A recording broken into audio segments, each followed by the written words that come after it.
Thanks, Lynn.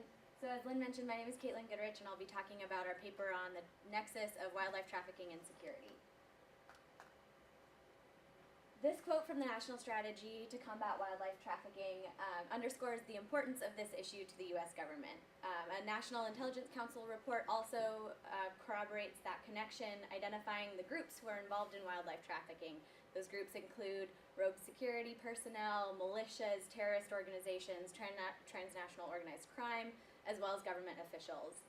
There are also substantial media reports that link terrorism to or funding for terrorism to poaching. And it's for all of these reasons that we wanted to explore those links in more detail and understand their veracity. So our approach to tackling this problem began by creating an analytical framework in order to understand the pathways that link wildlife trafficking to national security. We developed 8 pathways that fall into 2 broad categories. First, would be pathways that link direct threats to U.S. national security, or that identify direct threats to U.S. national security. And the second would be indirect threats to U.S. national interests abroad. That distinction is important because it helps us to understand the level of threat or risk associated with a given phenomenon. Whereas direct threats to U.S. national security would include threats to American lives and property or attacks on our homeland. Indirect threats to our national interests could include activities that undermine our economic or political positions abroad. From there, we identified 7 cases that we could use in order to test this analytical framework. Those 7 cases include well-publicized events or trends, such as a 2012 killing of many elephants in Cameroon, allegations against the Lord's Resistance Army that they derive funding from illegal ivory, as well as an examination of the common trafficking routes and logistics used by traffickers. We supplemented the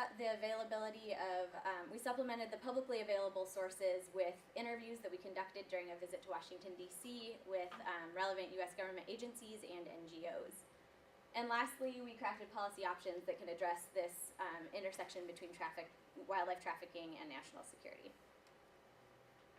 Our findings indicate that wildlife trafficking is primarily a threat to U.S. interests abroad, and it is a threat through 4 main mechanisms. First, it serves as a way for rebel groups, militias, and terrorists to fund violence and destabilization abroad. It undercuts good governance in range, transit, and demand states. It fuels transnational organized crime and undermines economic development. It's worth noting, as I mentioned at the beginning, that one of the common allegations about poaching is that it's used to fund terrorist groups who have designs against the U.S. homeland. We explored that allegation in the case of Al-Shabaab, and our findings indicate that while it's likely they may derive some amount of revenue from illegal wildlife trafficking, it is highly unlikely that it is a primary, let alone significant, source of revenue. Our paper proposes a number of policy options, and I'll talk about 3 right now. The first is that Congress can increase capacity for monitoring and investigating financial flows associated with wildlife trafficking.